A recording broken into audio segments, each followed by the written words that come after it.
So, nung nakaraang dalawang Sunday ay nag-surface sa mga tanong yung about the prophet. Kaya ipinangako ko nung last week, sabi ko, o sige, yamang nakikita ko yung need na pag-usapan natin yung mga prophet, ay sige, nai-prepare ko. Kaya lang po mga kapatid, sa araw na to, hahatiin ko yung topic ko kasi una, sa gabing ito, ang pag-uusapan natin yung mga instructions ng Diyos, how to determine yung false prophets. At sa susunod na linggo, gaya po nung nasabi ko sa inyo ng mga nakaraan, si Christ yung ultimate prophet. So, yun po yung ating i-discuss lengthily next Sunday. But for now, pag-usapan po natin yung about false prophet. Okay. Sa panahon kasi ngayon, mga kapatid, napakaraming mga tinatawag na so-called prophets na naglitawan sa panahon ngayon.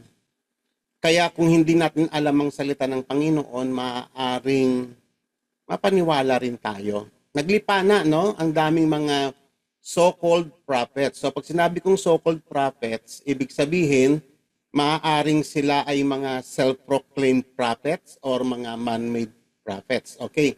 So, at ang nakakalungkot kasi sa panahon natin ngayon, dahil nga tayo ay ignorant na sa Word of God, sad to say po, nasabihin, ano, kasi marami mga Kristiyano, sa totoo lang po, hindi na gano'ng nagbabasa ng Bible. Kaya tuloy napapaniwala tayo sa pag may lumitaw na mga false prophet, akala nga natin prophet nga talaga siya ng Panginoon. Okay? So yun po yung nakakalungkot na bahagi. Ngayon, at ito, ang isang nakakalungkot dito mga kapatid ay malugod natin silang ine-entertain, tinatanggap natin sila sa mga churches. At sila ay nai-invite na mag-preach sa na i-encourage na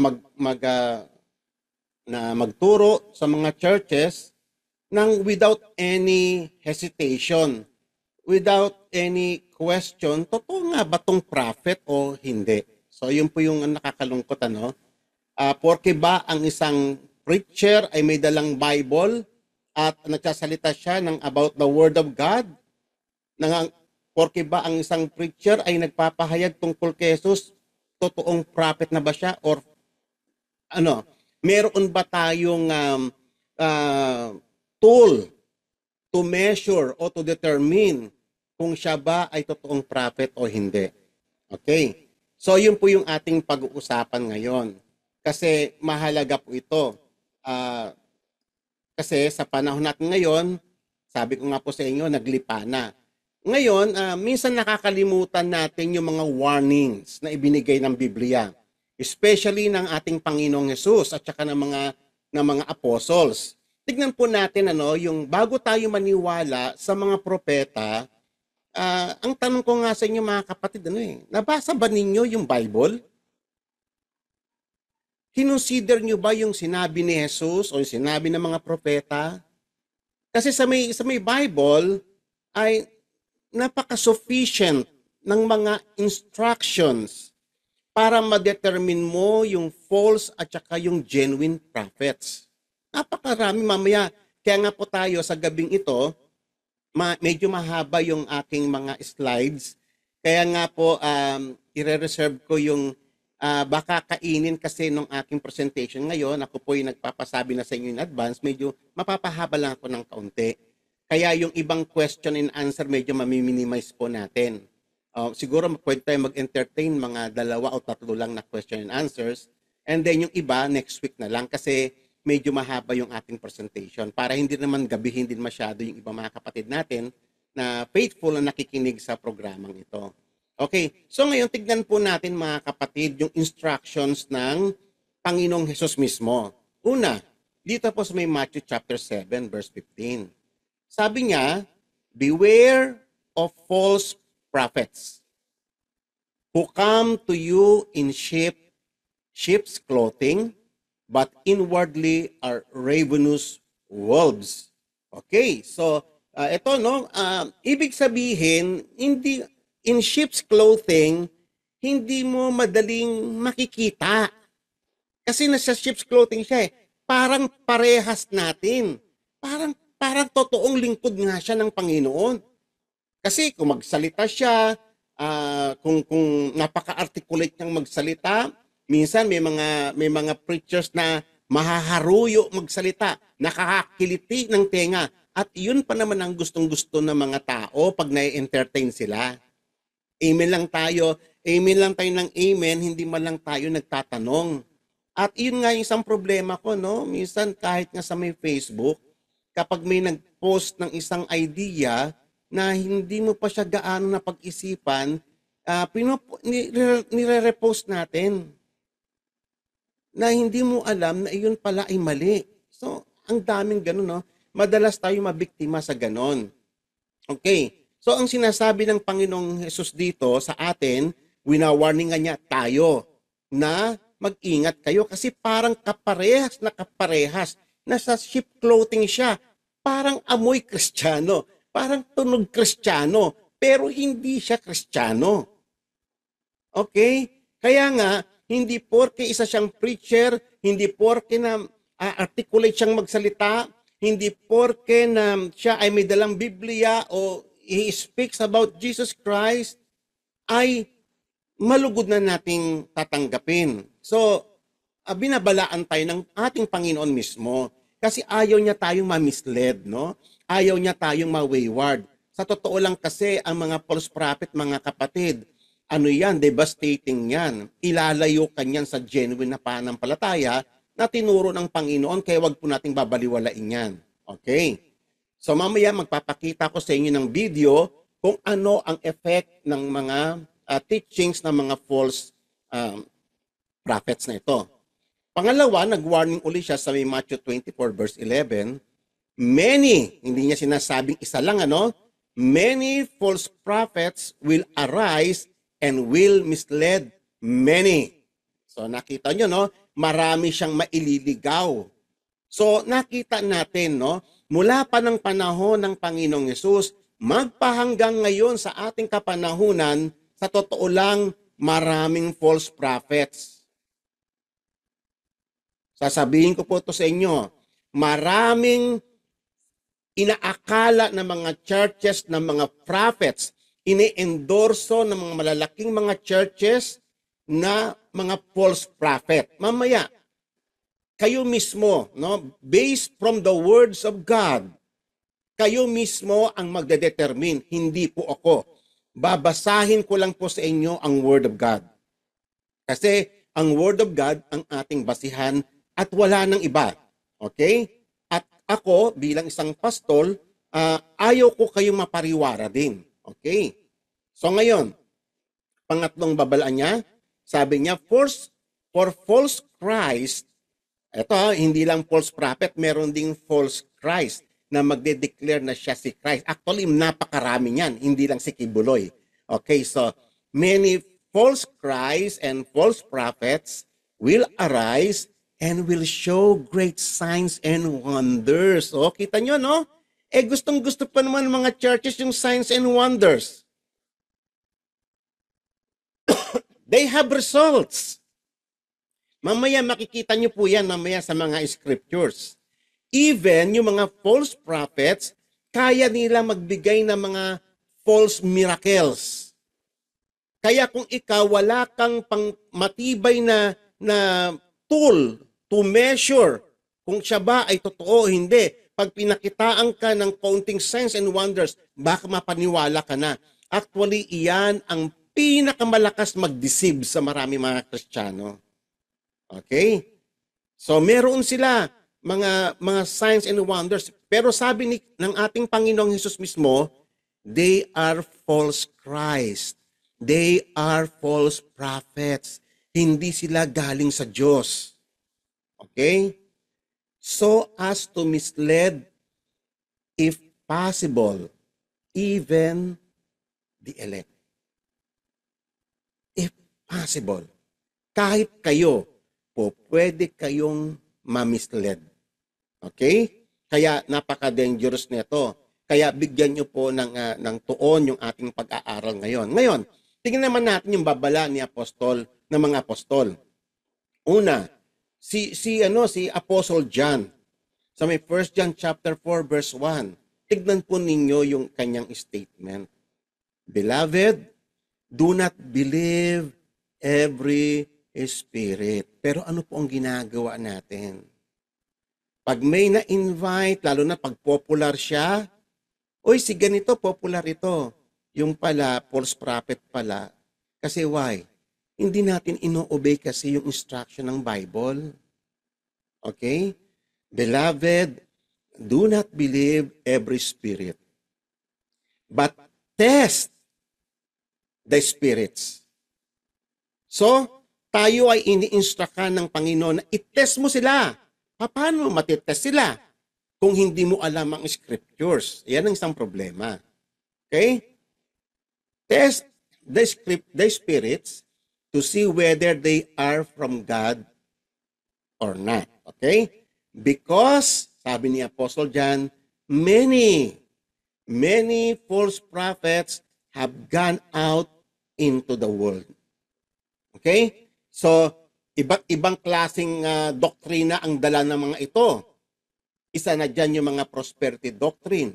Isa na dyan yung mga deliverances. Okay? So, sabi ng Panginoon, test them. Tignan mo kung galing ba sa Panginoon Diyos yan o hindi. Mamaya, magko-concentrate po tayo sa may part na ito. But false prophets also arose among the people. So, within the church mismo, at ako mismo na witness ko yan. Just as there will also be false teachers among you who will secretly introduce destructive heresies. Secretly introduce destructive heresies. Alam nyo ba mga kapatid, we have to distinguish between error and heresy. Meron kasing mga teachings na may defective natatawag nating error. At least iyon, tolerable yon. Okay? Pero yung heresy, ang heresy kasi, it totally departs. Nagkaroon ng departure doon talaga sa sinasabi ng gospel. Kaya nga heretic yung mga teachings. Katulad po nung napag-usapan natin nung last time, nung nag-introduce si Ed Lapis, biro mo ang taas ng regard natin kay Ed Lapis, even I myself, ang taas ng regard ko sa kanya Kasi napakagaling niya sa mga practical teachings. But nung nagturo na siya ng patungkol sa Diyos, nako, nakitang-kita mo, heresy. Biro mo, sabihin niya si Yahweh ay si devil. Napakabigat ang bigat ng mga kapatid kasi ang ibig po sabihin kasi ng Yahweh, ito po ay galing sa may salitang tetragrammaton sa original manuscript, sa original manuscript na kung saan doon kinuha yung mga Bible translations, mayroong original na manuscripts. At makikita mo doon ang pangalan ng Yahweh is four-letter word. YHWH o ibig sabihin Yahweh. Nilagyan lang para mabasa kasi puro consonant siya para mabasa nilagyan ng alphabet ng vowels para mabasa. So lumabas Yahweh.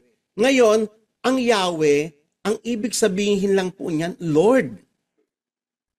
Kaya kung sa inyong mga Bible, kung kayo ay may English Bible at nakita ninyo yung letters ng Lord is puro naka-caps lock, ibig sabihin Yahweh ang ibig sabihin nun. Si Jesus ay Lord. He is both Lord and Savior. Hindi kalaban ni Jesus si Yahweh kasi siya mismo si Yahweh. So nakita nyo yung kung gaano yung destructive heresy yung itinuturo ni Ed Lapis. Okay? Even denying the master who brought them, bringing swift destruction upon themselves. Okay? So ngayon, paano natin ma-identify yung counterfeit sa genuine? Paano natin ma-measure yung authenticity ng isang bagay? For example, ilagay natin sa 1,000 peso bill natin. Ito yung 1,000 peso bill. At ang Bangko Sentral ay nagbigay siya ng mga tips papaano mo ma-determine kung fake or yung genuine yung 1,000 bill. Of course, meron diyan yung papel pa lang eh. Kapa muna sa may papel eh. Iba talaga yung papel ng ng fake, parang common lang na bond paper. Meron din yung look sa appearance pa lang. Kitang-kita mo na ibang-iba yung print ng original, detailed na detailed talaga, samantalang yung counterfeit kitang-kita mo ink lang talaga eh. Tapos marami pa mga features yan. Yan pong mga naka-dots na yan ay mga features para makita mo kung genuine o hindi. Ngayon, kung hindi mo alam yung genuine, ito yung problema. Pag ikaw ay ignorant about the genuine 1,000 peso bill, definitely, ignorant ka. Pag ikaw binigyan ka ng 1,000 peso na fake, mapapaniwala kang totoo yon. Kasi wala ka namang basihan eh. Tama? In the same way, ganun din sa may false prophet. Kapag hindi mo alam yung biblical instructions ng totoong prophet at yung mga biblical instructions about the false prophet, pag dumating ang false prophet sa inyong church, siguro isa ka pa sa malakas pumalakpak. Okay? Kasi mahaharuyo silang magsalita. Isa yan sa mga salient features ng mga false prophet. Ang gaganda ng sinasabi nila. Nakakaliti talaga sa tenga. In contrast sa may sound doctrine na sinasabi ng Bible, ay hindi po siya, actually, ang sound doctrine talaga, by its nature, talagang mai-stumble talaga yung mga wicked sa salita ng Panginoon. Offending talaga, sa totoo lang, ang salita ng Diyos. Okay? Nakita niyo nung panahon ng Panginoong Yesus, nung sinasabi niya yung mga salita, na o-offend yung mga religious people, na e-expose yung kailang mga hypocrisy, offending talaga ang totoong gospel. Pero yung mga false prophet, nako, kay sarap magsalita ng mga yan. Puro mga positive ang sinasabi niyan. Okay? Mga sweet promises, mga fantastic na mga words. Okay? Sabi nga po rito ni Isaiah sa 28, "Therefore, thus says the Lord God, Behold, I am laying in Zion a stone, a tested stone, a costly cornerstone for the foundation, firmly placed." Mga kapatid, wala nang ibang foundation na nailay para sa ating pananampalataya except yung foundation na nilay ni Christ. Any preacher na mag-o-offer sa inyo ng ibang teaching contrary sa foundation na tinuro ng Panginoong Yesus, ay dapat alam ninyo kung paano niyo yun isasansala. Okay? He who believes in it will not be disturbed. I will make justice as the measuring line and righteousness the level. Then hail will sweep away the refuge of lies, and the waters will overflow the secret place. So, si God mismo, tinuturuan tayo how to measure things. Si God may pang-measure siya, which is justice and righteousness. Yung kanyang salita kasi, yung totoong gospel, iyan ang kanyang pinaka-essence ng gospel. It is about justice, it is about righteousness. Okay? So ngayon, ito, yung sa may, I think, sabi nga dito, no, mali yata tong verse na ilagay ko. I think sa may Galatian ito eh. Tama. Sabi rito, I think this is Galatians chapter 1. Okay, beginning verse 6. I am amazed that you are so quickly deserting him who called you by the grace of Christ. So nakita nyo, even nung panahon na mga apostles, nakita na nila yon. Kasi ang dali nating maharuyo. Pag hindi matibay ang ating foundation sa salita ng Panginoong Diyos, madali tayong mahaharuyo sa mga false prophet na to. Kaya naalarma si Apostol Pablo. Sabi niya, I am amazed that you are so quickly deserting Him who called you by the grace of Christ for a different gospel, which is really not another. Only there are some who are disturbing you and want to distort the gospel of Christ. So nakita po natin, excuse me,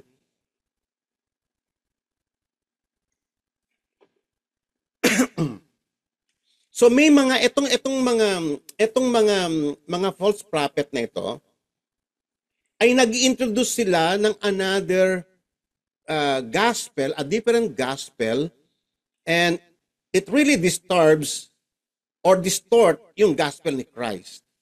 Nadi-disturb yung faith natin. Sa halip sana na yung focus natin dire-diretso na sana tayo, kaya lang nalilihis tayo, nami-mislead tayo. Verse 8.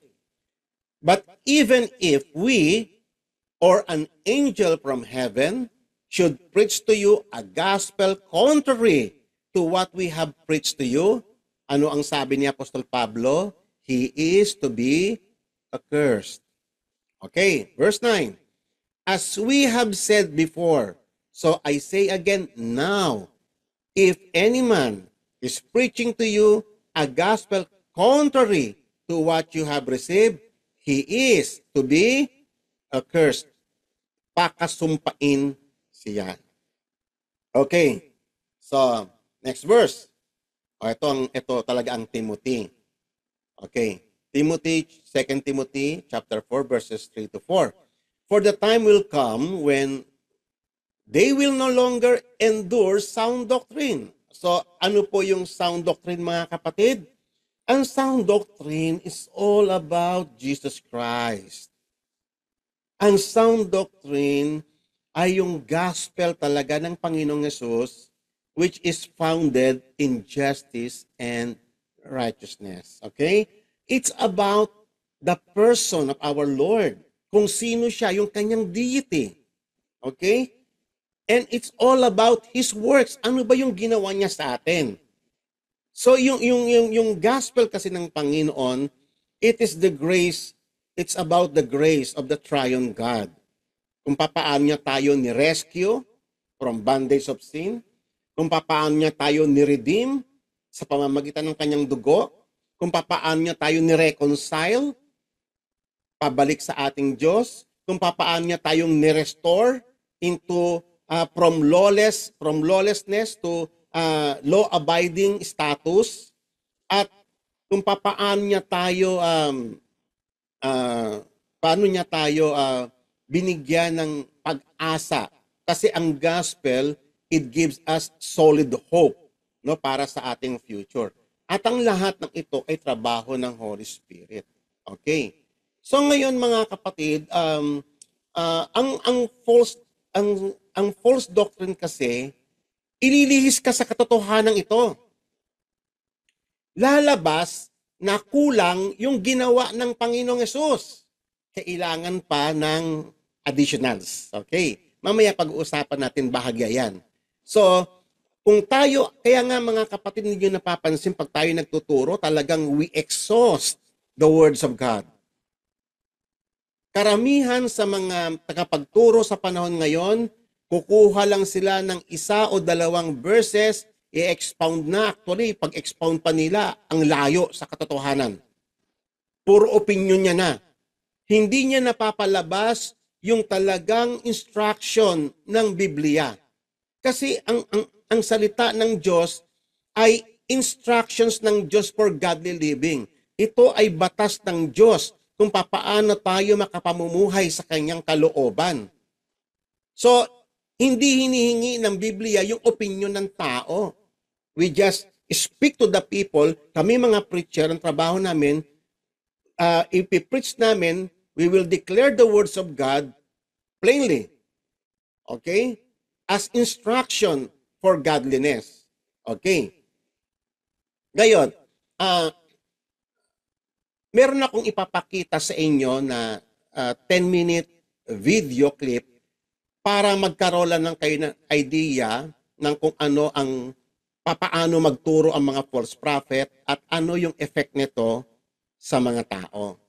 Ito ay ilan pa lamang ito kasi sa Africa, ang daming false prophet. Grabe. Talagang grabe ang false prophet sa Africa. Ngayon, pati rin dito sa Pilipinas, marami ring false prophet. Okay? So, kaya nga, maging maingat tayo. So, i-skip ko muna itong ating PowerPoint at may papakita ko sa inyo na isang short 10-minute na video clip. So I'm going to give them food from above. And they're going to eat for this year, 2014. Huh? Huh? People are fasting, but they're going to eat the fulfillment from above. Wake up! Stand up!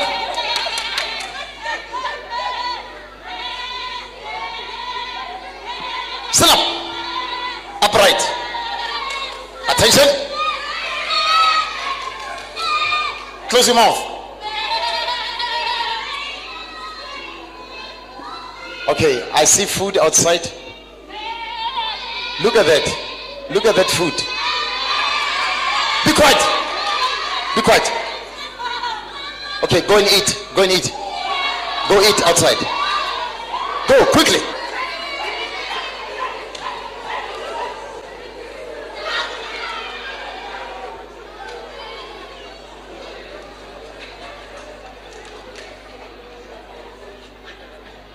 Eat quickly.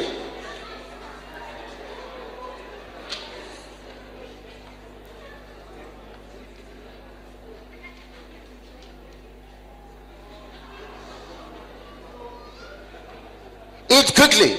Today, no time. No time. You eat quickly. Limited time today.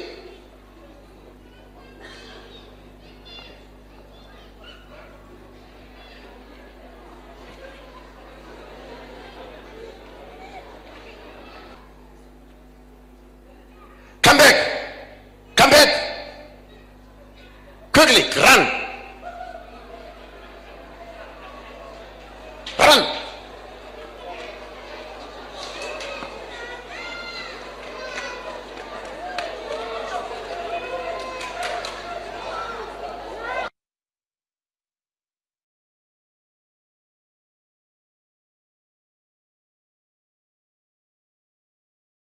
What is his name? Jesus. Elliot. Hello, Elliot. Elliot. Elliot. Jesus. Lift your hands. Lift your hands. La calamasa. Barabasa tabasa.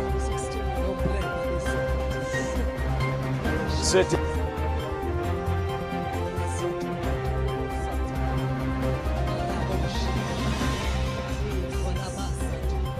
Olabas. Olabas. Man is commanding life. Rise up! Yes! Come on! Yes! Come on! Hey! Watching! Hey! Watching him! Hey! Jesus! He was dead. He's now alive. Jesus is a saint.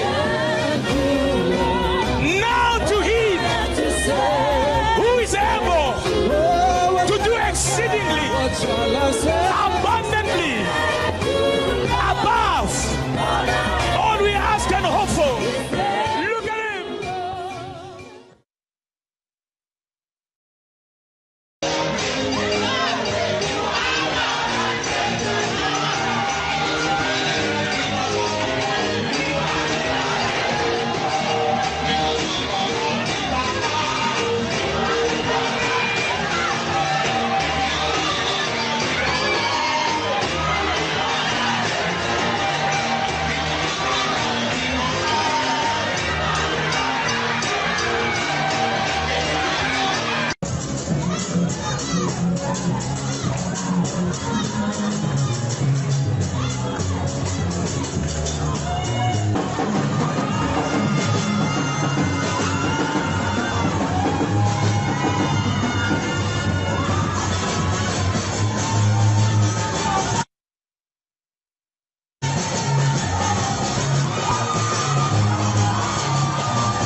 let it stay you. He's telling you, let it stay you. Let it go. Let it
If witches can do this, my God can do better than witches. Yes, sir. Yes. In the mighty name of Jesus.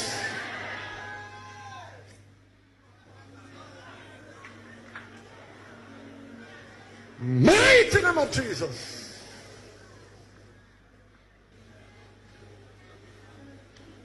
I retrieve her bone from the household of witches. Give me the bone. Give me the bone. Yes. Give me her bone. Yes.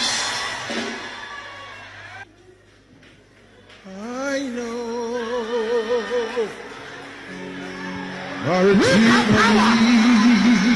Look at power. Hey. It's not far from me. I know.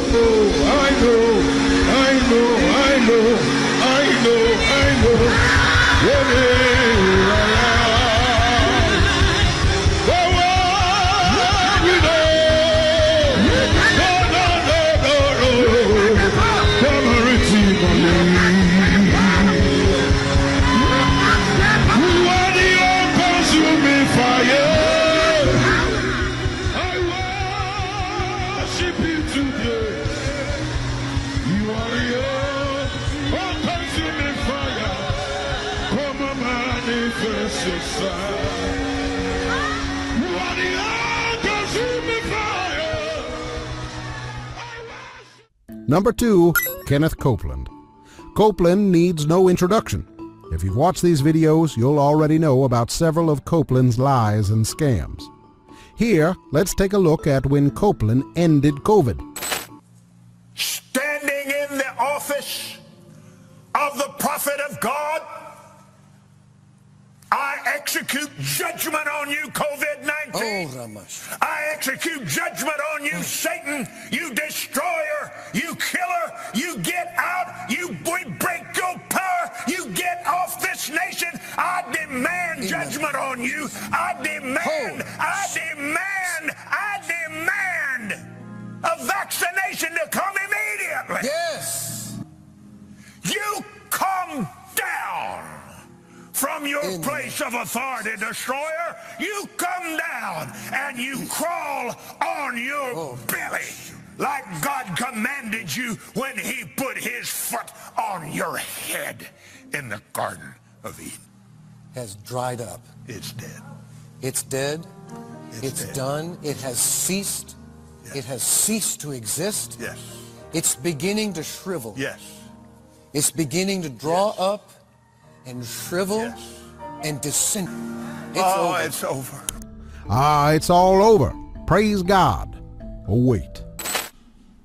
So we see that on March 29th, the day that he killed it, there were 144,321 total coronavirus cases just in the United States.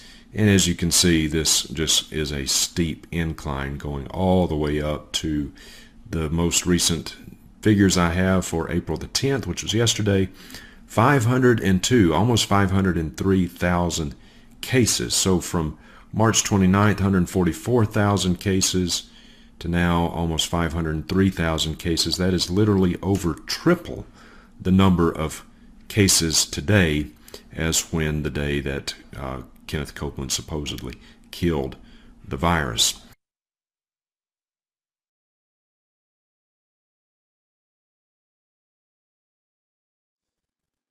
Okay, so purihin po ang Panginoon. So, yun po yung mga halimbawa ng mga false So I'm prophet. going to give them food from above. Okay. So, balik po tayo sa atin pong PowerPoint.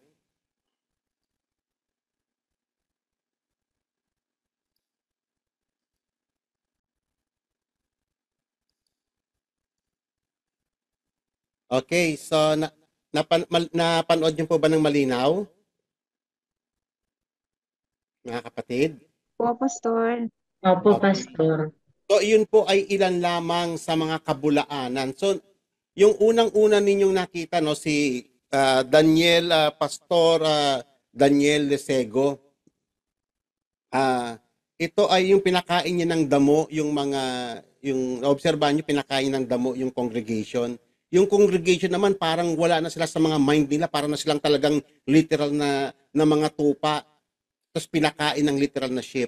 Hindi ganyan ang gospel, mga kapatid. So nakita nyo, nag-introduce sila ng mga destructive heresies. Actually, hindi lang yan ang pinaggagawa ni Professor Daniel Lesego. Pinainom niya rin sila ng gaas, pinalunok ng ahas, at kung ano-anong mga, alam mo yung mga voodoo na practices, inadapt nila yung voodoo doon sa may Christian concept. So, nakakatakot po ito, no? So, kaya nga sabi rito, no? Sabi nga ng Panginoong Yesus, mag-ingat kayo sa mga false prophet kasi Jesus Christ din ang sinasabi nila, May Bible din sila.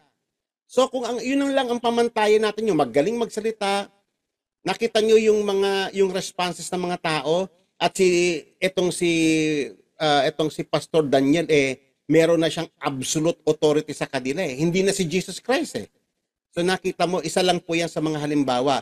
Tapos, napanood nyo pa kanina yung bumuhay ng patay. Actually, fake na fake talaga yon kasi actually, yung event na yon, sinubaybayan nyo ng media. And then, natagpuan nila na yung tao na yon na yung binayaran nila na kunyari patay, kita nyo naman, humihinga naman talaga talagang, ang mga tao kay napaka-gullible. Alam nyo ba yung salitang gullible? Napakadaling mauto, napakadaling mapaniwala.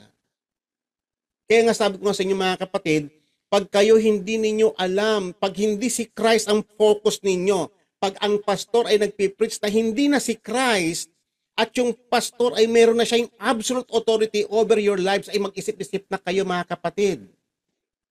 Kasi kami na mga pastor, dapat si Christ ang ipinopromote namin, siya lang at wala nang iba.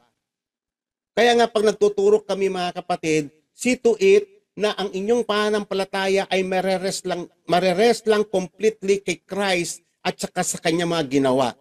Okay? So ang dami mga deceiver.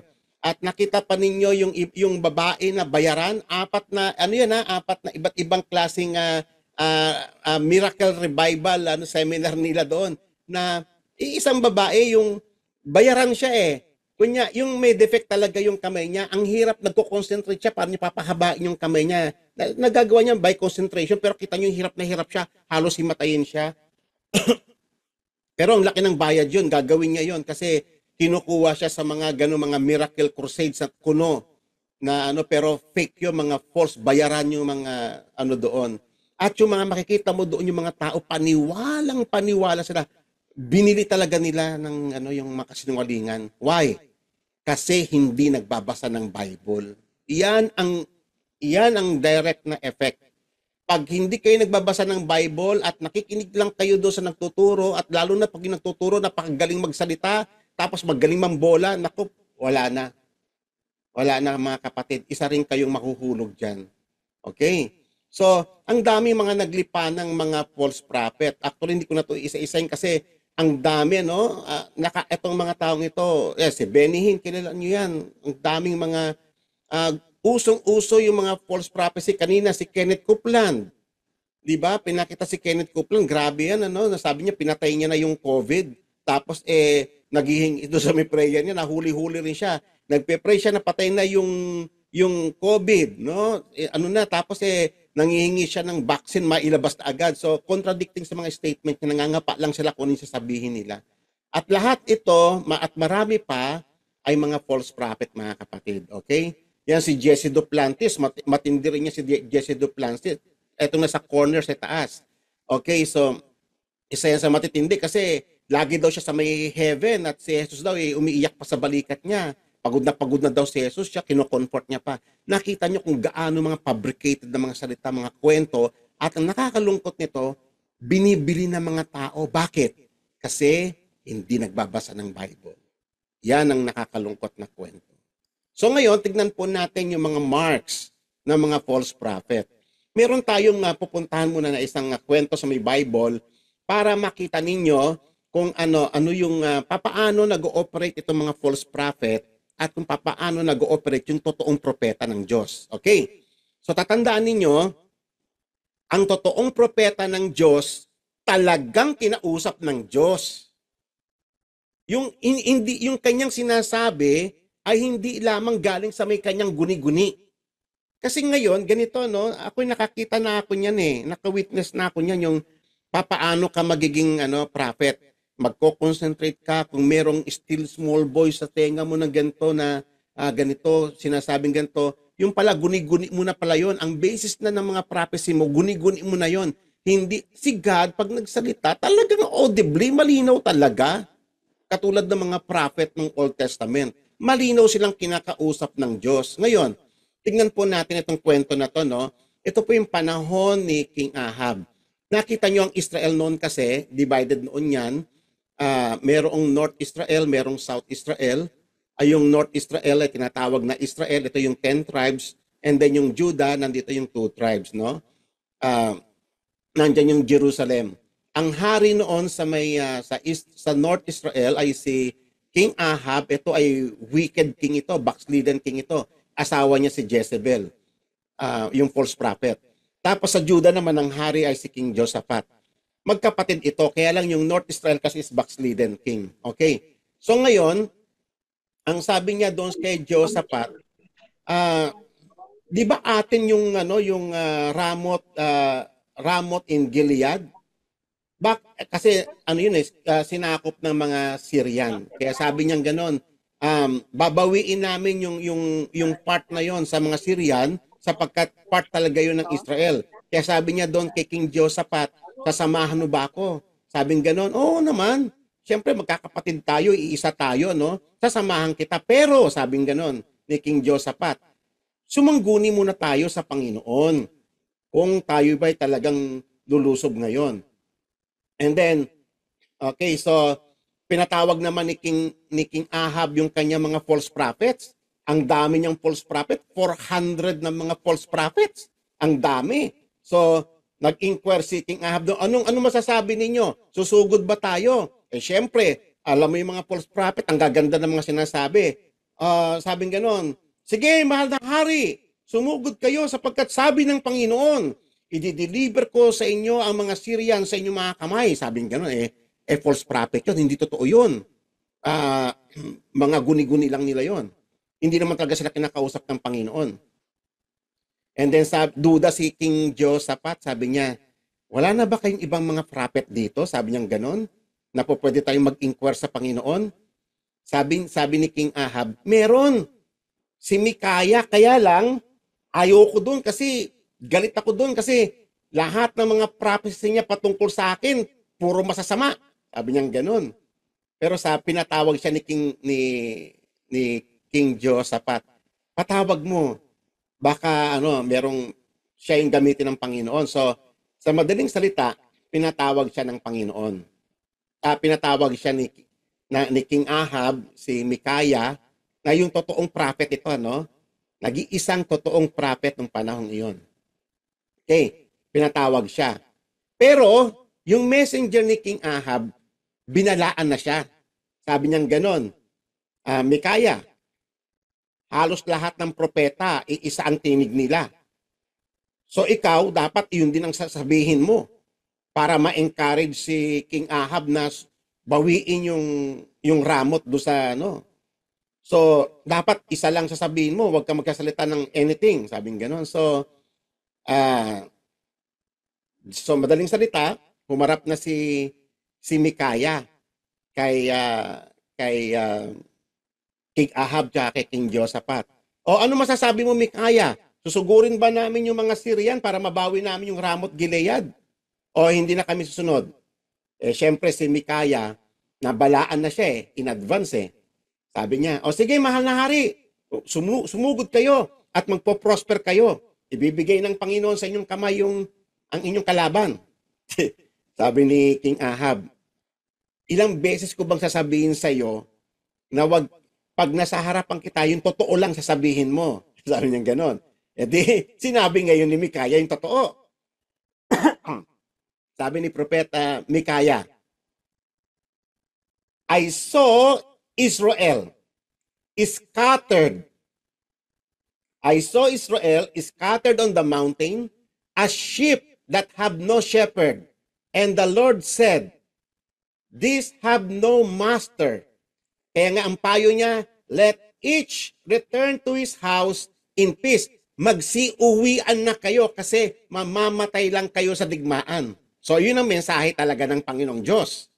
And then, sabi ni King Ahab kay King Jehoshaphat, o di ba tama sabi ko sa iyo, walang sasabihin na tama yan, sabing ganun, kundi puro masasama. So nakita ninyo, no? Bakit may mga false prophet? Kasi ang gaganda nung sinasabi ng mga false prophet. Di ba? Gustong-gusto ni King Ahab Positive Pero ang sabi ng Panginoon, ang totoong salita ng Panginoon, huwag kayong lulusob kasi matatalo kayo. Mamamatay kayo. Okay? So ngayon, ito na po. And then, sabi ni Mikaya, nakita ko, sabing ganon, nakita ko, I hear the word of the Lord. I saw the Lord sitting on the throne and all the host of heaven is standing by. And on his right hand and on his left. And the Lord said, who will persuade Ahab to go up that he may fall at Ramoth Gilead? Sino ang magpe-persuade, sabi ng Panginoong Diyos sa mga heavenly host? Sino ang magpe-persuade kay Ahab para siya ay lumusob, para siya ay matalo? And then merong spirit na isa sa mga heavenly host ang tumayo. Sabi niyan, I will persuade him. And the Lord said to him, in what way? He said, I will go out as a lying spirit in the mouth of all his prophets. So kaya pala ganon. Puro mga false prophet, yung sinasabi nila, puro magaganda, puro positive. Samantalang yung sinasabi ni Mikaya, yung totoo, nasa pangunawa ni King Ahab is negative. Pero yun totoong salita ng Panginoon. Okay. So ngayon, and the Lord said, you shall persuade and also prevail. So go out and do so. Kaya nga sabi ni Mikaya, therefore look, the Lord has put a lying spirit in the mouth of all these prophets of yours, and the Lord has declared disaster against you. So sinabi na ni Mikaya yung totoo. So, mga lying spirit, yung nandoon sa mga bibig na mga false prophet. Exactly ganyan yung sinabi ni Apostle Paul sa 2 Thessalonians. Ang sabi sa 2 Thessalonians, because they refuse to love the truth, God sends them strong delusion that they will believe a lie. So nakita niyo mga kapatid, kapag hindi natin minahal ang salita ng Panginoon at tayo, basta naniniwala lang tayo sa mga naglilipa ng mga false prophet, malamang isa ka rin sa mapapaniwala. Okay? And then, nagalit ngayon si King Ahab. Sabing ganon, Ikulong nyo ang taong ito, si Mikaya. Pakainin nyo siya ng bread of affliction and water of affliction. Ibig sabihin, gugutumin siya. Walang food supply, walang water supply. Hanggang sa makabalik ako ng payapa, sabi ni King Ahab. Kasi napaniwala na siya ng mga false prophet eh. Na-persuade siya. Gaya ng sinasabi ng lying spirit. Na-persuade siya. Akala niya makakabalik siya in peace. Kaya sabi ni Mikaya sa kanya, if you ever return in peace, the Lord has not spoken to me. And he said, take heed, all you people, makinig kayo. Okay, so ganun nga nangyari. Ngayon, tignan natin yung actual na pangyayari. Ito na. So ito na yung battle. Excuse me, inom lang po akong tubig.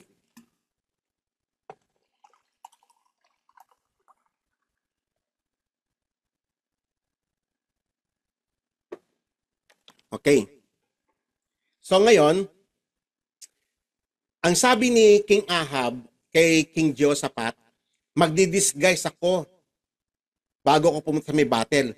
Magpalit tayo ng robes. So siyempre yung king, no? Pinasuot niya siyempre magkaiba sila ng attire ng pagiging hari. So nag-swap sila sa madaling salita para makapag-disguise si King Ahab para masigurado niya na hindi siya mamamatay sa digmaan. And then ito na. Ang utos na now the king of Syria, yung kalaban naman, inutusan niya yung kanyang 32 captains ng kanyang mga chariot. Sabi niya, fight no one small or great, but only with the king of Israel. Sabi niya, wag kayong mag-concentrate sa mga enemies. Isa lang tatargetin ninyo, yung king lang ng Israel. Wala nang iba. Wag na ninyong pansin ng ibang mga mandirigma dyan.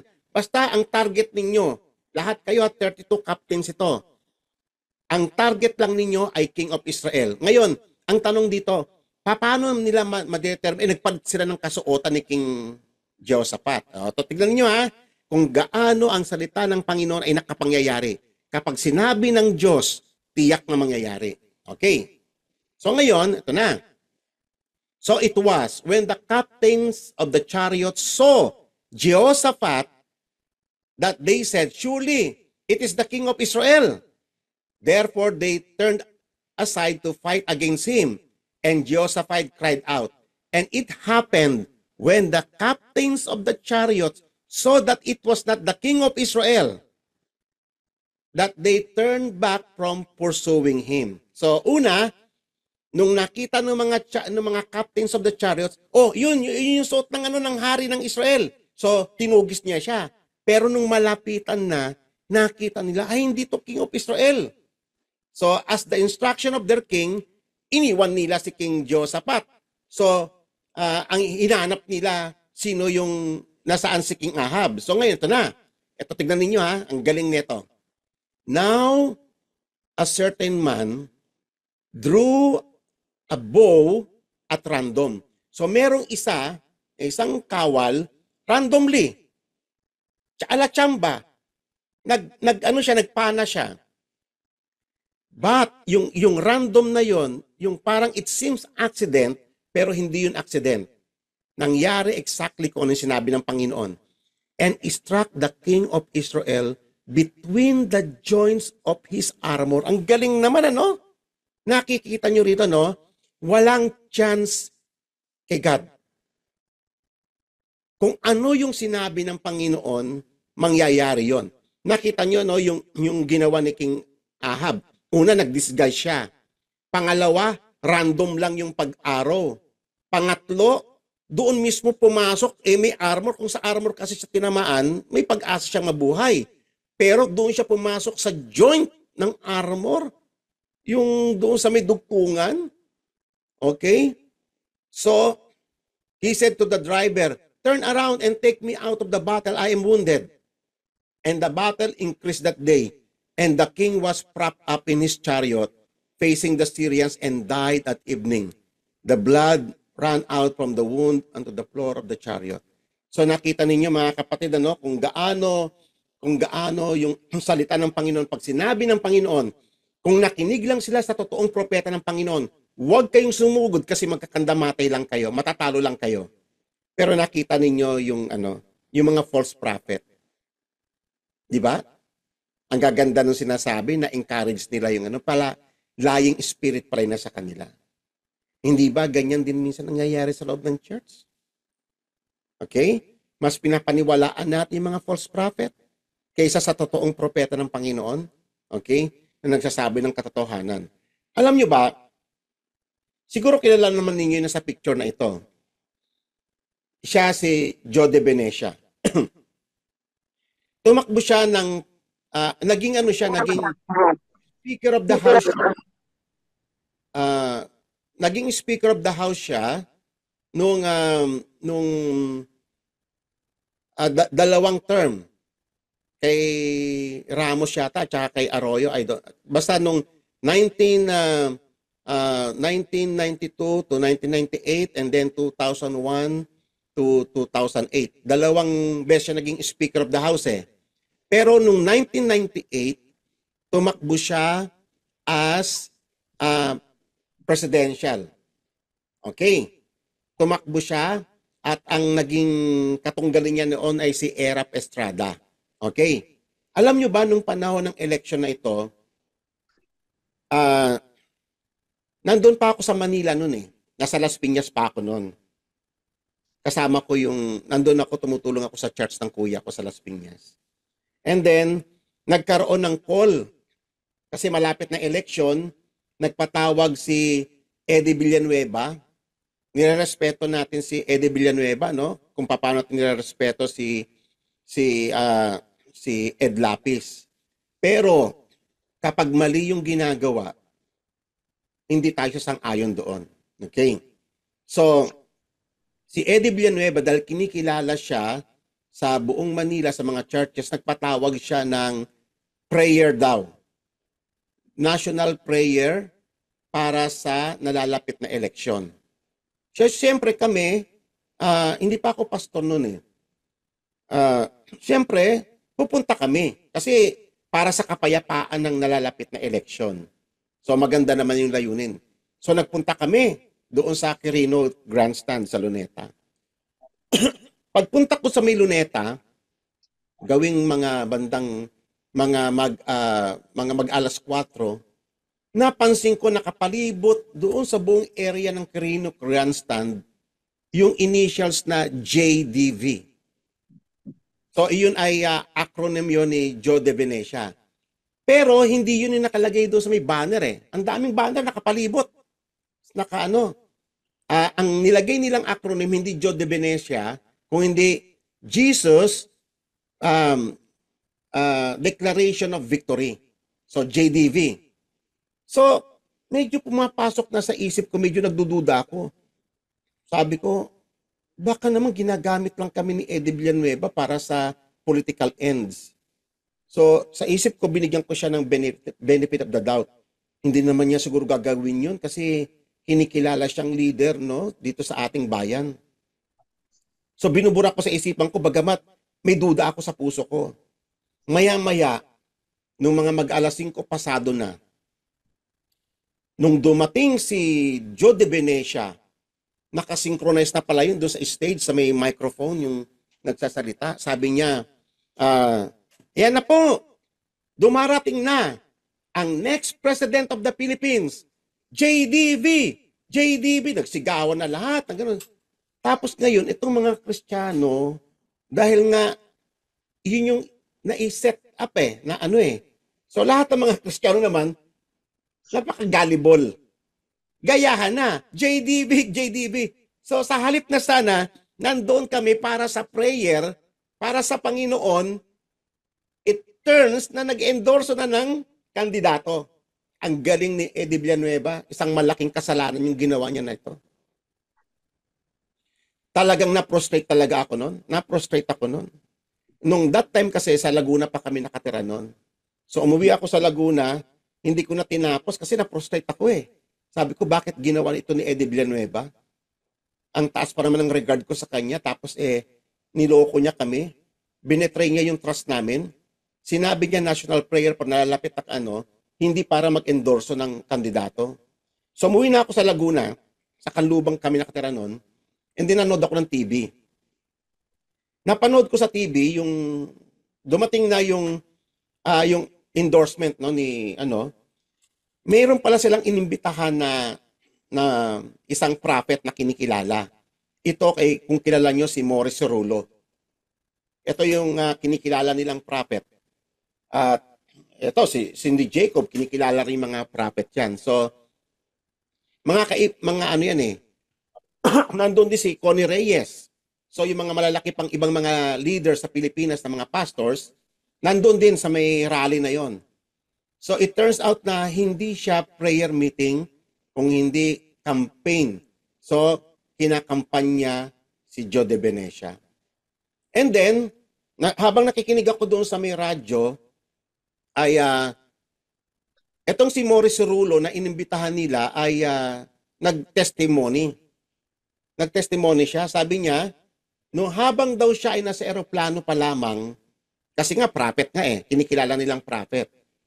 Habang daw siya ay nasa eroplano, napanood ko to sa TV napanood ko to mismo. Nagte-testimony siya. Habang daw siya ay nasa airplane, kinausap daw siya ng Diyos. Sinabi daw ng Diyos mismo sa tenga niya na ang next president of the Philippines ay si Joe de Venecia.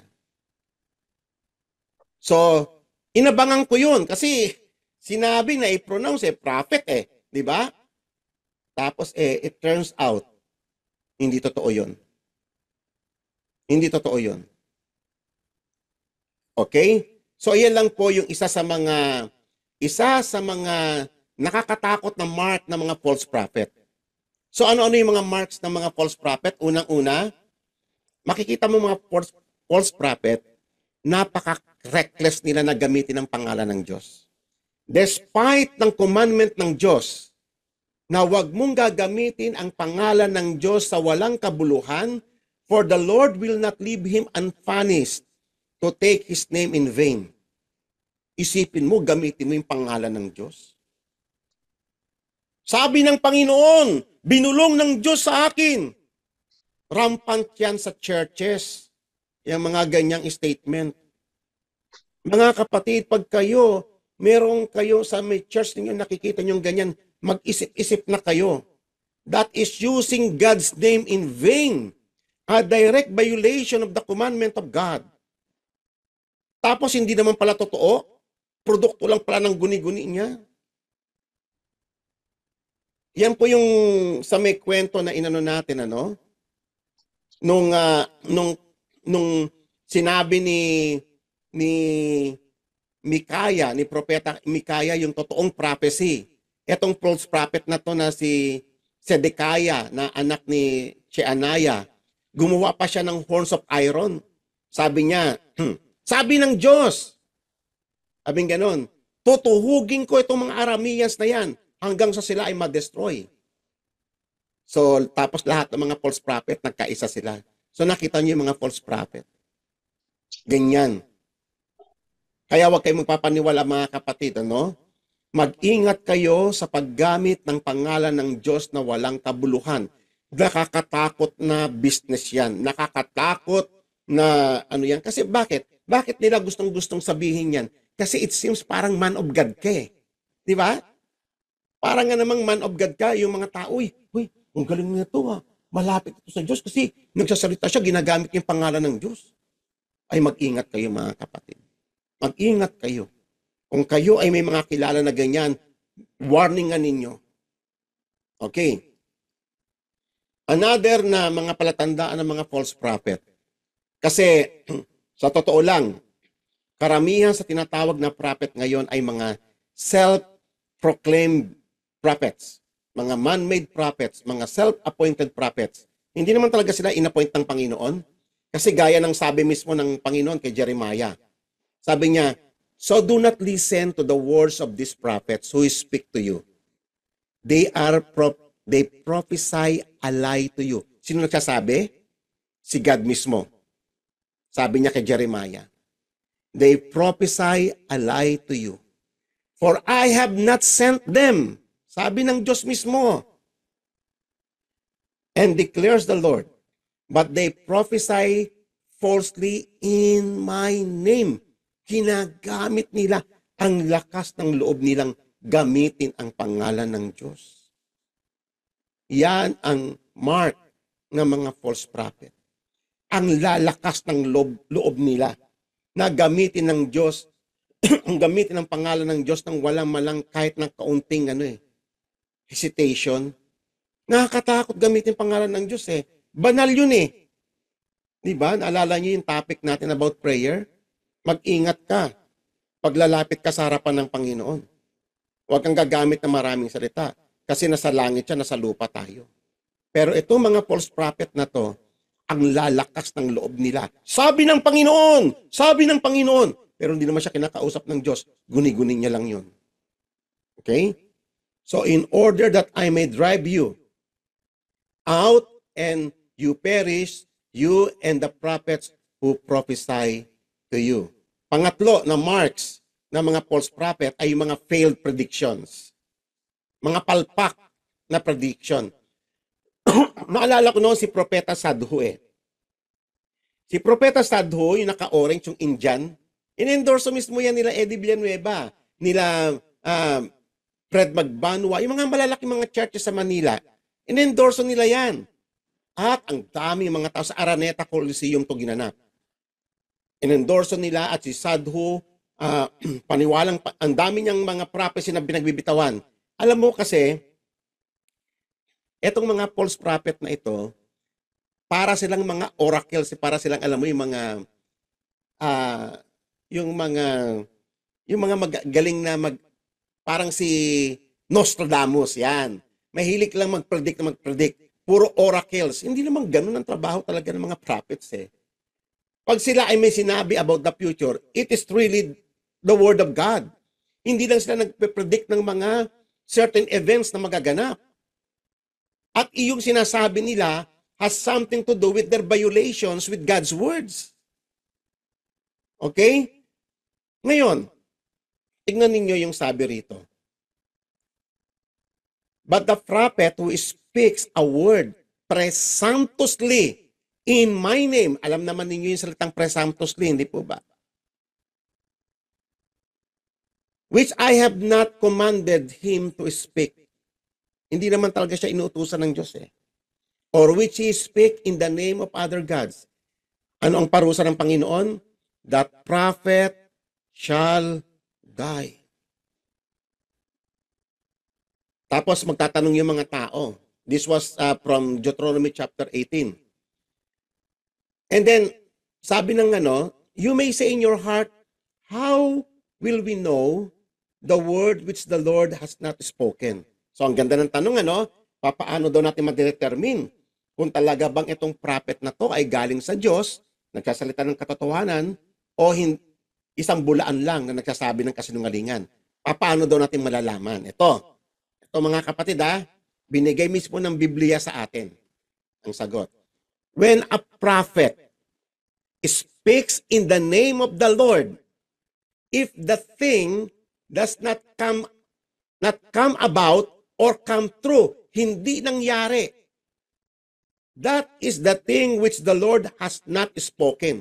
Obviously naman, alangan naman na si God magsasabi, gagamitin ka ni God, papasabi ng Panginoon, hindi pala man totoo. Hindi bulaan si God. Okay? Ang mga totoong propeta, hindi bulaan. The prophet has spoken it presumptuously, and you shall not be afraid of him. Naghahambog lang yun, nagpapasikat lang yun, na para bang siya ay man of God, whereas hindi naman siya.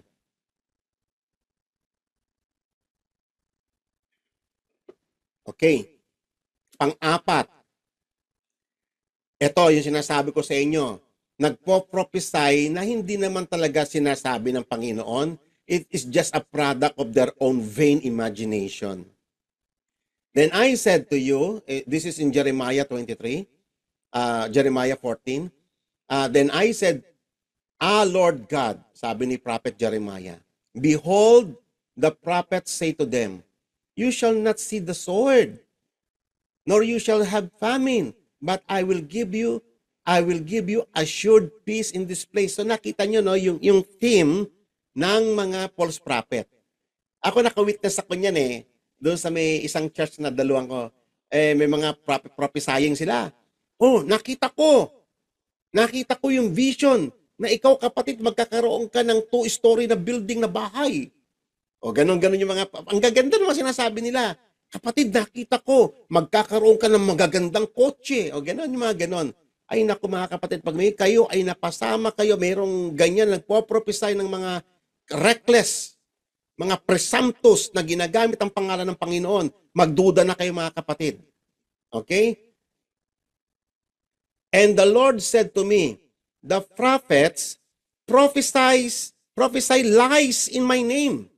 I have not sent them, sabi ng Panginoon, nor commanded them, nor spoken to them. Hindi ako nagsasalita sa kanila, hindi ko sila sinusugo, hindi ko sila inutusan, sabi ng Panginoon. They prophesy to you a false vision, a false divination, a worthless thing, sapagkat hindi yun galing sa Diyos. And the deceit of their heart, deceive lang yung kanilang prophecy, galing yun sa deceive na puso nila. It is a product of vain imagination. Ngayon kapatid, sino ang mas papaniwalaan mo? Kanino mo irerely ang iyong faith? Dito sa salita ng Diyos o doon sa mga prophet na inakala mong totoong prophet? Okay? And then, dagdag pa ni Jeremiah sa may verse 20, chapter 23, thus says the Lord of hosts, do not listen to the words of the prophets who are prophesying to you. Mga kapatid, kung meron mang ganyan sa inyo na nakapalibot na ganyan ang kanilang trabaho, ay mag-isip-isip po kayo mga kapatid. They are leading you into futility. They speak a vision of their own imagination, not from the mouth of the Lord. They keep saying to those who despise me, the Lord has said, you will have peace. And as for everyone who walks in the stubbornness of their own heart, they say, calamity will not come upon you. So nakita ninyo, no? The Bible gives us ample examples kung paano ninyo madidistinguish ang false sa genuine. Kasi ang totoong, alam nyo ba, ang mga totoong prophet, magbasa kayo sa Old Testament, ay ang tatapang nila. Biruin mo, mga hari, talagang nire-rebuke nila, mga hari mismo. Ngayon, yung mga so-called prophet ngayon na nakapalibot sa mga pangulo, sa mga mayor, congressman, governor, naku, hindi man lang nila masaway-saway yung mga tiwaling mga opisyal. Why? Kasi nabibigyan sila ng malaking favor. Amen? So doon pa lang kitang-kita ninyo na bulaan sila. Panglima, they introduce a different gospel. Sabi nga kanina, pag may nagpipreach sa inyo ng different gospel other than sa sound doctrine na tinuturo ng Biblia talaga, ay let them be accursed. Okay? Sabi rito sa Deuteronomy 13, if a prophet or a dreamer, minsan ganyan pinapaniwalaan natin yung mga dreams o yung mga dreamer, ganyan tayo kagalibol. Nanaginip ako, nakapunta ako ng langit, nanaginip ako, nakapunta ako ng impyerno. And then dinidescribe nila. Pero the way they describe it, nagpapatunay na bulaan sila. Yun ay product lang ng imagination nila. Minsan sa topic natin dito yung about hell. Yung mga tao nagpipredict na nakapunta ng impyerno. At yung mga taong yun, yumayaman yun. Yung mga sabi nagpunta na ng langit, naku, yumaman yung mga iyon. Kasi gustong-gusto yun ng mga Kristiyano Binibili nila yun Gustong-gusto nila yung may mga signs and wonders. Gustong-gusto nila yung may mga prophecy. Kasi why? Hindi kasi sila nagbabasa ng Bible. Gusto nila shortcut. Okay?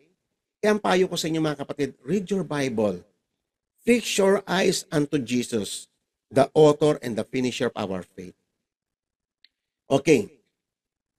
But if a prophet or a dreamer of dreams arises among you and gives you a sign or a wonder na siyang gustong-gusto ng mga tao, what will you do? The sign or wonder comes true. Oto, nagkatotoo ha. Ba, merong tumama. Parang kay Propeta Sadhu, may tumama. Pero karamihan palpak. Okay? Concerning which he spoke to you, saying, tapos nun dadalhin ka na, nag-introduce na siya ng ibang doctrine. Ito na, let us go after other gods whom you have not known and let us serve them. Isa na dyan yung kunyari, itong mga false prophet, katulad nila Kenneth Copeland, nila Crypto Dollar, sila Joel Osteen, sila Benny Hinn, akala mo minsan genuine yung kailang yung mga miracles na ginagawa nila. May tumatama din kasi sabi nga rito yung iba tatama Tapos sa bandang huli, dadalhin naman pala kayo sa false doctrine tulad ng prosperity doctrine. Ay, sabi rito, you shall not listen to the words of that prophet. Nakita nyo si Kenneth Copeland kanina, di ba? Nagpo-prophesy, patay na daw yung COVID. Yung pala year 2000 yun, March 2020. Alam naman natin kung kailan natapos yung COVID, kung ilang milyon ang pinatay niyan sa buong daigdig. Okay? For the Lord your God is testing you. Okay? Kaya pala inalaw ng Diyos. Ngayon ikaw, kunyari sa church ninyo, may na-invite na false teacher o false prophet. And then yung pastor ninyo paniwalang-paniwala sa may prophet na yon. Ikaw rin ba? Ganon din ba ang gagawin mo? Or mag-iisip ka tulad ng ngayong gabing ito na natunghayan ninyo ang salita ng Panginoon? Binibigyan na kayo ng Diyos ng isang malinaw na pamantayan para makita ninyo ang genuine sa counterfeit. Okay? For the Lord your God is testing you. Pinapanood ka ng Panginoon kung isa ka rin bang gullible ka na Kristiyano. To find out if you love the Lord your God, kung talagang mamahalin ninyo yung kanyang katotohanan, mas magiging loyal kayo sa faithfulness ng kanyang salita kaysa doon sa mga maharuyong salita ng mga false prophet na ito. With all your heart and with all your soul. Verse 4, you shall follow the Lord your God and fear Him, and you shall keep His commandments, listen to His voice, serve Him, and cling to Him only. Sa Kanya ka lang makikinig, sa Kanya ka lang magsiserve, sa Kanya magkikling.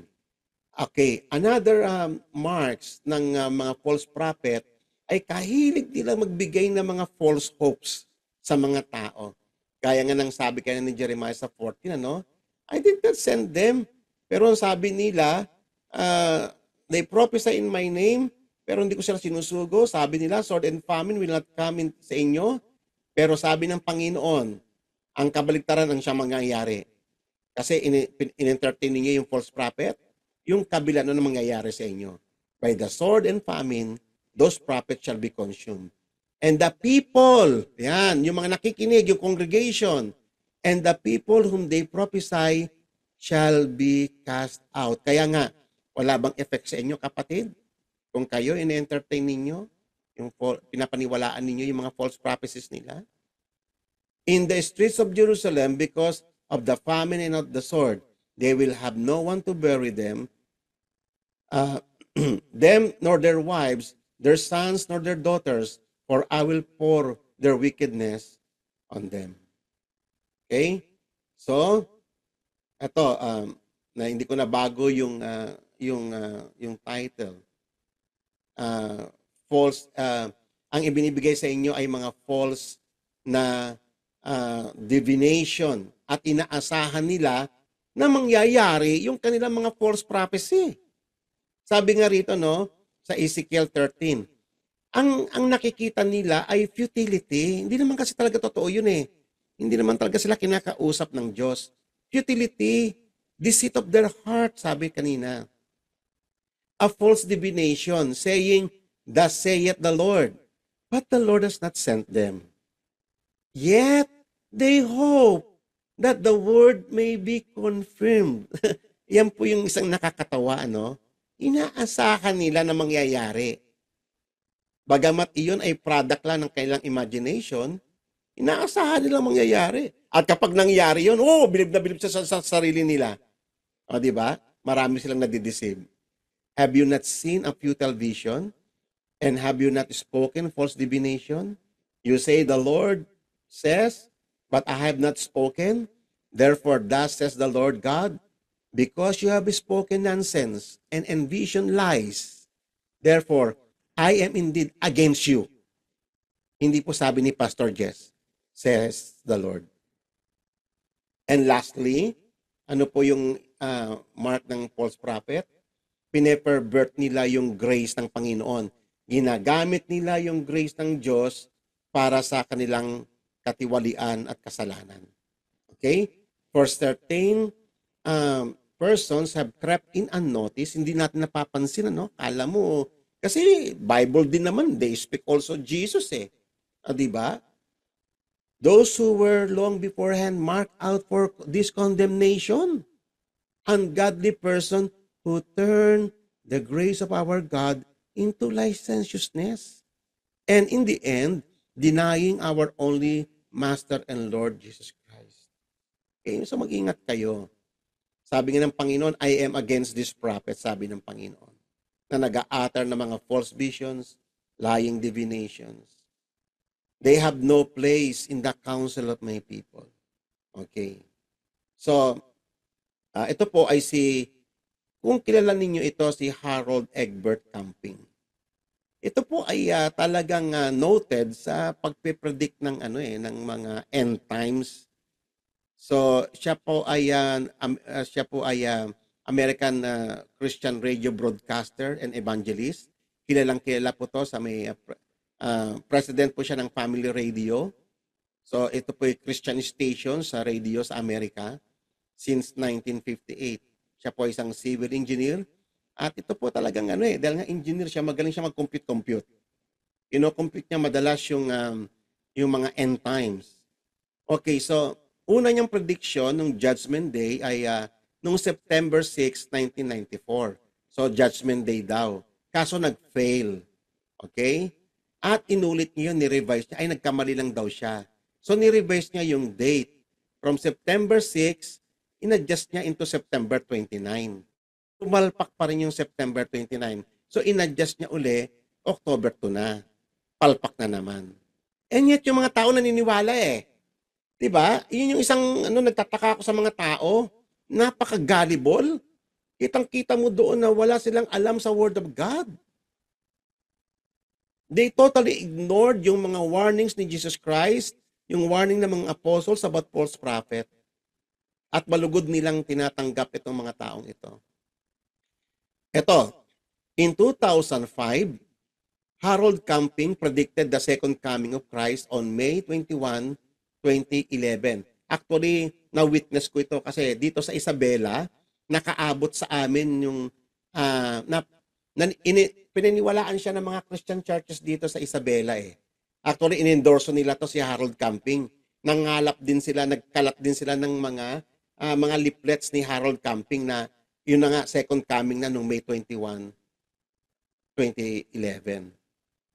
So, sinuportahan nito ng marami mga churches dito sa Pilipinas at sa ibang mga bansa. Pero hanggang ngayon, 2024 na po mga kapatid, palpak pa rin. Ang daming nagpe-predict, magpahanggang ngayon, palpak. Bakit gustong-gustong bilihin ng mga Kristiyano yung mga end times prediction? Kasi hindi nga nagbabasa ng Bible Ayan ang problema. We are totally ignorant about the Word of God. Kaya itong mga taong ito, yung mayaman. Sabi nga ng Panginoon, walang nakakaalam, Matthew 24:36. Walang nakakaalam, not even the angels of heaven, but the Father alone. Okay? So ngayon, ayan po yung binasa natin kanina. Yan ay mga false hope na inaasahan nilang mangyayari din. Inaasahan nila na mako-confirm yun, pero palpak yun. Alam nyo ba ang nangyari rito? Tignan nyo yung effect ng false prophet. Lahat ng mga mayayaman, mga negosyante, binenta nila yung kanilang mga ari-arian, yung kanilang mga businesses, para daw suportahan yung pagpapalaganap nitong false end times prophecy ni Harold Camping. Ang dami mga negosyante, they sell their properties. They close their businesses. At yung mga proceeds doon, binigay nila sa programa ni Harold Camping. Kasi sabi nila, useless na rin lang kasi darating ng Panginoon. Wala nang sense para magano. So ngayon, nung dumating na yung araw ng prediction niya, so hindi nagkatotoo. So ngayon, syempre yung mga tao na alarma. Binenta na nila yung mga property nila. So kaliwat kanan yung tawag kay Harold Camping, hindi niya na alam kung anong gagawin niya. Hindi niya na alam kung paano niya sasagutin yung mga tao kasi yung mga tao na alarma kasi binenta na nila yung mga property nila eh. And then hanggang sa hindi na makayanan ni Harold Camping yung pressure, na heart attack siya, na paralyze siya. Hindi ko alam kung buhay pa siya ngayon o hindi na. Pero yun ang huli ko na balitaan sa kanya. Resulta ng mga false prophecy, pati mga tao affected. Okay? So, dito tayo magwawakas sa may verse na ito. Ang sabi po ng, ulitin ko po mga kapatid, sabi ni Apostle John, do not believe every spirit. Amen po ba mga kapatid? Do not believe. But test the spirit, whether they see, whether they are from God or not. On what basis? Ano ang basis mo ngayon? This time, yung ating mga pinag-aralan. The words of God. Hindi ko po inimbento sa inyo yung akin pong mga itinuro sa inyo. Ito po ay galing sa may salita ng Panginoon. If you love God, you will love His words. Pag minahal mo ang salita ng Panginoon, walang makakadisturb sa iyong pananampalataya. Okay? Pero pag ikaw hindi mo minahal ang salita ng Panginoon, sa halip, in-entertain mo yung mga mahaharuyong pananalita ng mga false prophet na to, then ikaw ay mamimisled at madadivert ang attention mo, mapofocus instead na sa Panginoong Yesus, sa kanyang mga ginawa, mapofocus ka kung saan sa mga issue na mga worthless things sa buhay na ito. Because many, sabi ng ating apostle, many false prophets have gone out into the world. Huwag niyo pong i-ignore ang mga warnings na ito. Amen po ba? So, I pray mga kapatid na nakatulong sa inyo na malaki yung ating pong pag-aaral ngayon. Ngayon, kung meron pa tayong extra time, pwede po tayong magkaroon ng kahit na kaunting question and answer. Okay, kasi 8:44 na rin po.